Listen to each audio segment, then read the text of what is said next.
Hello friends, नमस्ते। मैं रेखा आ गई हूँ एक नई रेसिपी के साथ। तो स्वागत है आपका मेरे चैनल पर। तो आज मैं आपको बताने जा रही हूँ कि आप बची हुई रोटी का क्या बनाएं। एक बहुत ही बेहतरीन नाश्ता बना सकते हैं आप उससे, और इस रेसिपी को सभी लोग बहुत पसंद करेंगे।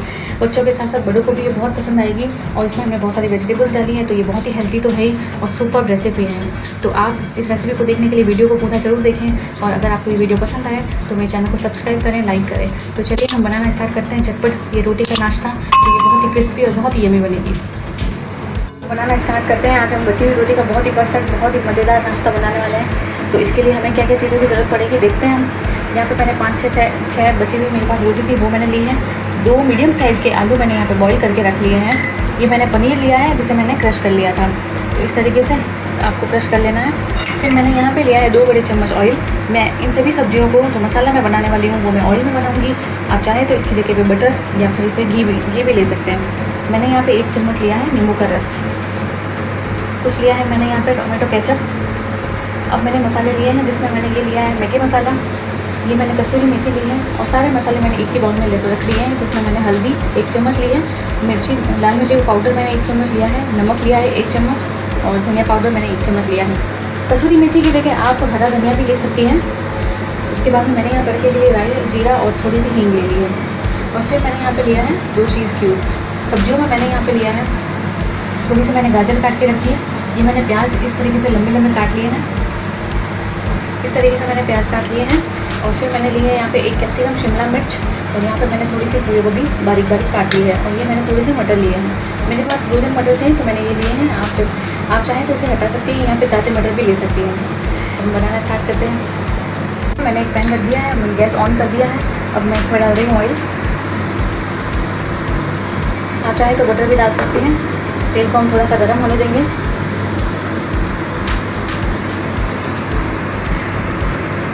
तेल हमारा गर्म हो चुका है। अब हम इसमें तड़के के लिए मैंने यहाँ पे राई और जीरा और थोड़ा सा मैंने यहाँ पे हींग पाउडर लिया है, वो मैं डाल रही हूँ। गैस को हम थोड़ा सा धीमा करेंगे, जीरे को अच्छे से भुनेंगे।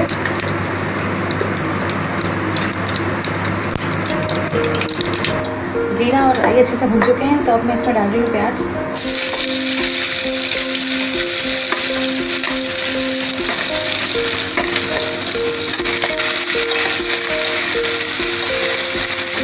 प्याज को थोड़ा हम पीछे समझेंगे। इस तरीके से लंबे लंबे प्याज आप काटें, बढ़िया सा टेस्ट आएगा, बढ़िया सा दिखने में भी बहुत अच्छी लगती है। 2 मिनट हम इसे फ्राई करेंगे तेल में। अब मैं डाल रही हूँ इसमें शिमला मिर्च,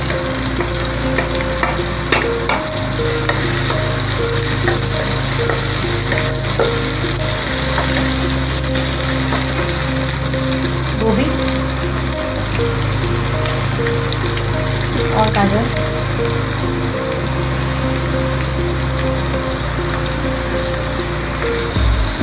सारी सब्जियों को अच्छे से हमें फ्राई करना है।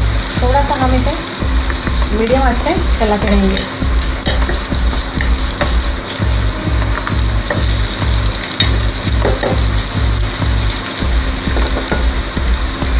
तो सब्जी को हमने थोड़ी देर इसमें पका लिया है। अब मैं इसमें मसाले डाल रही हूँ। तो मैं सारे मसाले मैंने एक बाउल में ले लिए थे, तो मैं इसे एक साथ ही डाल रही हूँ।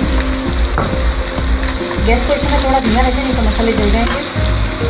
थोड़ा सा पानी डाल अच्छे से चलाना है।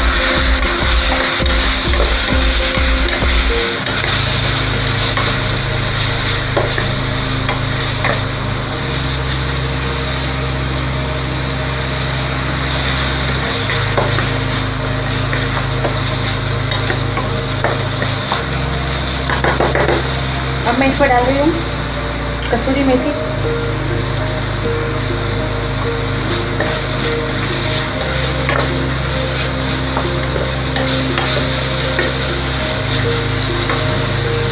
मैगी मसाला भी मैं इसी समय डालूँगी।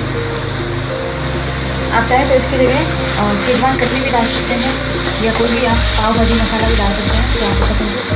थोड़ा सा पानी हम और डालेंगे। इस तरीके से हमें मसाला के साथ सभी सब्जियों को बहुत अच्छे से पकाना है। 2-3 मिनट मैं इसे ढककर पकाऊंगी।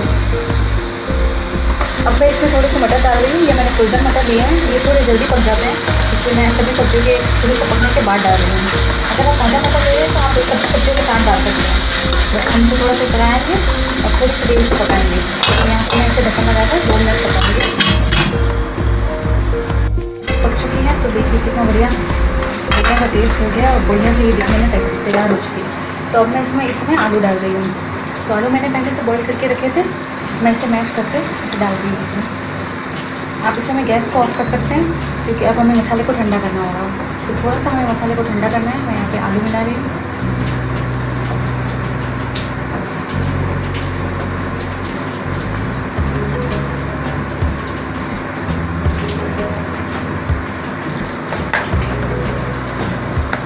नींबू का रस डाल रही हूँ। इसे अच्छे से मिलाएंगे। आलू को मैंने पहले से उबाल लिया था तो हमें इसे ज़्यादा देर चलाने की ज़रूरत नहीं है। हमारा मसाला बिल्कुल अच्छे से तैयार हो चुका है। देखिए ये स्टफिंग हमारी तैयार हो गई है। तो अब हम इसे ठंडा करेंगे।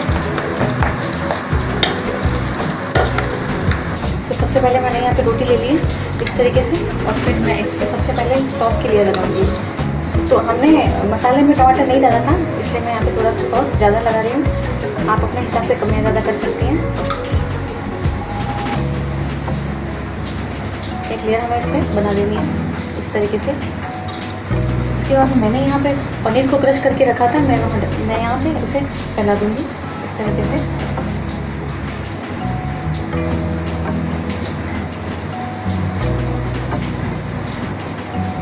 ये मैंने पनीर को अच्छे से लगा दिया है। अब मैं यहाँ पे मसाले को डाल दूँगी। मसाला मैंने ठंडा कर लिया है तो अब मैं मसाले को इसके ऊपर डाल दूँगी।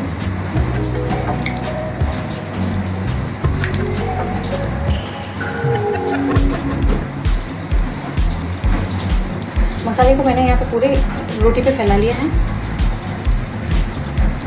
अब मैं यहाँ पे थोड़ा सा मैं चीज़ इस पर क्रश करूँगी। मैंने चीज़ का क्यूब लिया है, इसको मैं चारों तरफ बराबर थोड़ा थोड़ा फैला दूँगी।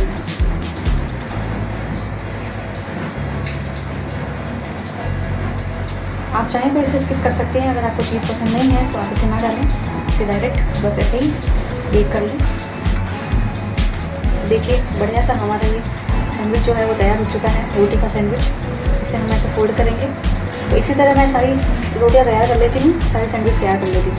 मैंने यहाँ पे इस तरीके से 2-3 रोटी के सैंडविच बनाकर तैयार कर लिए हैं। अब हम इसे बेक कर रहे हैं। तो मैंने तवे को चढ़ा दिया है, गर्म होने के लिए रख दिया है। अब हम इसे गर्म करेंगे। मैं यहाँ पे घी पे इसको बेक करूँगी। आप चाहें तो ऑयल भी डाल सकते हैं यहाँ पर। अच्छे से हमको सैंडविच को इसके ऊपर रख देना है।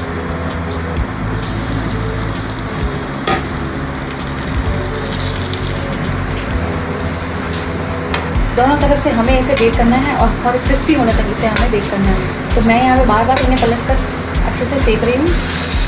ये देखिए कितना बढ़िया मसाला अंदर हमने फिल किया है और अभी बहुत अच्छे से। तो ये सैंडविच हमारे बिल्कुल अच्छे से क्रिस्पी तैयार हो चुके हैं। हम इसे निकाल लेंगे।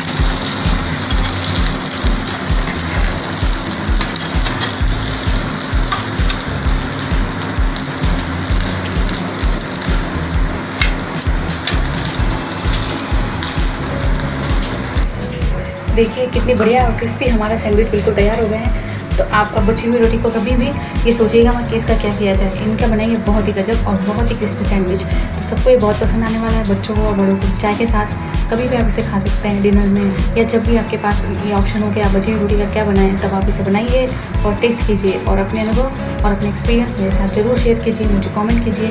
और अगर आपको ये वीडियो पसंद आए तो मेरे चैनल को सब्सक्राइब करें, लाइक करें और शेयर करना ना भूलें। तो और हम मिलते रहेंगे अगली रेसिपी के साथ। हम जल्दी मिलेंगे, तब तक के लिए बाय बाय, टेक केयर।